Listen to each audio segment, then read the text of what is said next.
amigos, eu sou o professor Márcio Souza. É um prazer estar aqui com vocês falando de uma disciplina, falando de um assunto que eu gosto muito, estatística. Eu não vou me alongar aqui muito me apresentando, mas você pode ter a oportunidade de me conhecer um pouco melhor entrando no meu blog, que está aí à sua direita, www.profmsouza.blogspot.com. Aí vai ficar sempre aí embaixo do vídeo, em verdinho, para te lembrar, para você acessar e bater um pouco mais papo comigo. Outra coisa que eu gostaria de enfatizar, que eu vou tentar ser um pouco mais rápido, para que os nossos vídeos fiquem os mais curtos e objetivos possíveis, não é? A ideia é que você entre no meu blog e troque ideias comigo. Fale, professor, eu estou com uma dificuldade assim, estou com outra dificuldade, poderia me ajudar? E a gente vai ter um papo. Sugerir que eu publique no YouTube algum outro vídeo falando de um tema específico que você esteja interessado, não é? Tirar dúvidas sobre softwares estatísticos, enfim.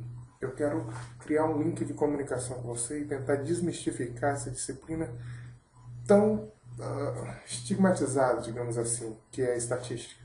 Não é nenhum bicho de sete cabeças. Vamos tentar mostrar para você justamente isso, tá?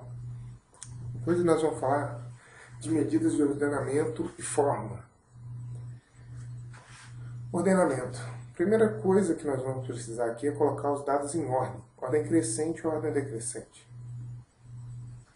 Depois você pode começar a dividir esse conjunto de dados, tá? De algumas maneiras. Por exemplo, a mediana. A mediana nada mais é que também uma medida de tendência central, assim como a média, só que é uma medida de tendência central muito mais robusta. Ela não leva em consideração outliers. Ela não está sujeita, a modificações por conta de outliers. Nós vamos falar disso num outro momento sobre medidas de tendência central.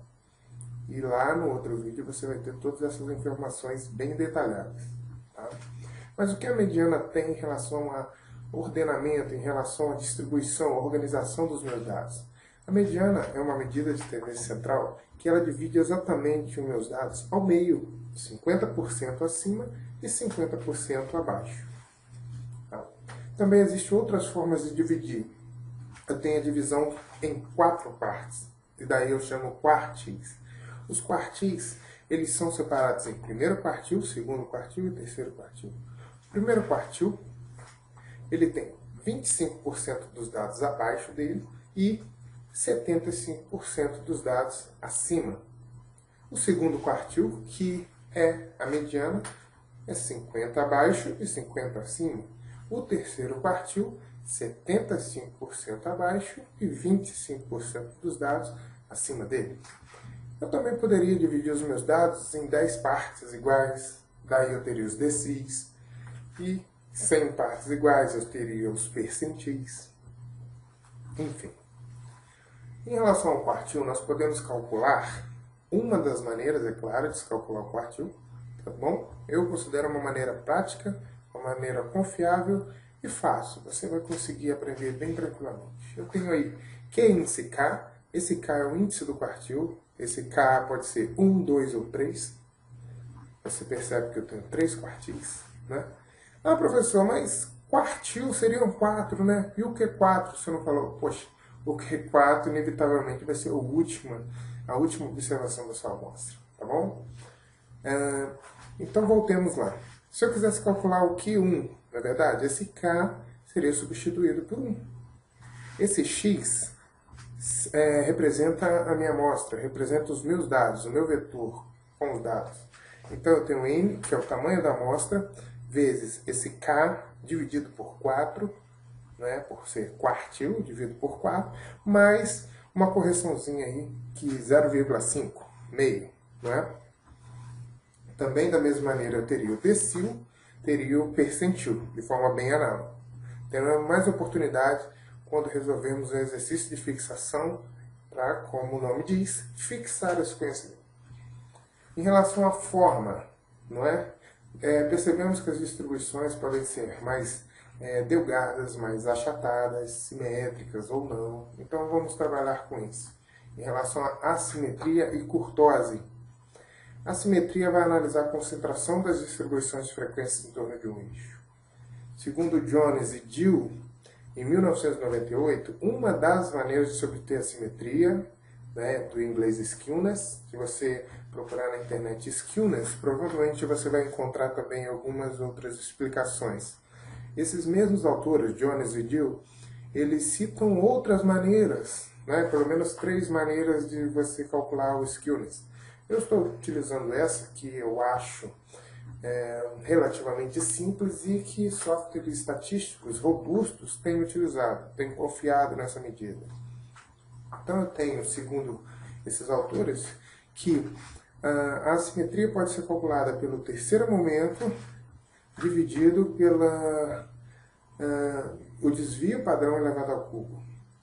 Esse terceiro momento, o que é? Eu vou pegar aqui à esquerda, você observa, aqui, deixa eu dar o zoom aqui para você, não é?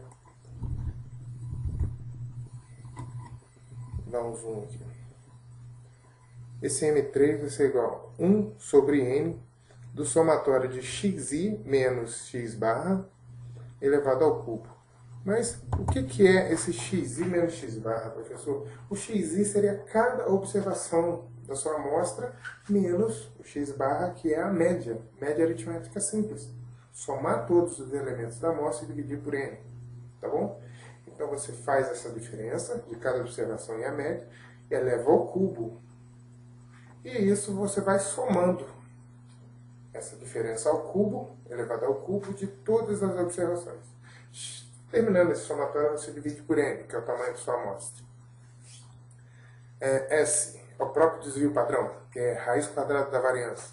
A variância você vai ter, na verdade, o segundo momento, né? Bem análogo ao terceiro momento, como eu disse acima. Eu tenho cada observação menos a média elevado agora ao quadrado. O segundo momento eleva ao quadrado, o terceiro momento eleva ao cubo. Vamos falar de quarto momento, vou levar a quarta, e assim sucessivamente. Não é? Terminei esse somatório, eu divido agora por n menos 1. Tá certo? Que eu tiro um grau de liberdade aí na variância em relação a esse parâmetro estimado, a média. E, calculando a variância, eu tiro a raiz dela. Eu tenho o desvio padrão. Em relação à assimetria, eu posso ter um skewness negativo, né? Um SK, esse cálculo pode dar negativo, então eu tenho uma assimetria à esquerda, você pode ver a curva A em azul. Pode ser um skewness igual a zero, uma simetria, né? Observe que é uma distribuição simétrica. A distribuição gaussiana é o maior exemplo disso, né? Ou também eu tenho o quê?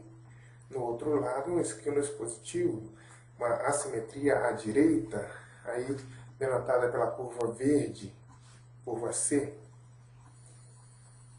Kurtosi, analisa o achatamento da curva. Então, eu posso ter assimetria, não é? Pode ser simétrica ou não.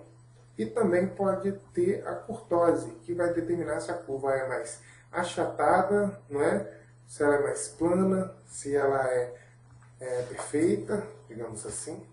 Então vamos falar um pouco disso, kurtose. Segundo o mesmo autor citado anteriormente, uma das maneiras de se calcular a kurtose é essa aqui. É o quarto momento dividido pelo desvio elevado a 4. Você faz essa conta e depois você diminui de 3. O quarto momento vai seguir o mesmo padrão de anteriormente falado, né? E desvio padrão também. Então não tem nenhuma novidade, só mudou a forma, digamos assim. Mas você já entendeu como calcular os momentos. Quando eu faço esse cálculo, né, aquele valor de K na fórmula, eu posso ter uma distribuição mais alongada, digamos assim, com K positivo, aí eu chamo de leptocúrtica. Eu tenho a mesocúrtica, seria uma perfeita, digamos assim, K igual a zero, ou mais achatada, platicúrtica. O valor de K negativo.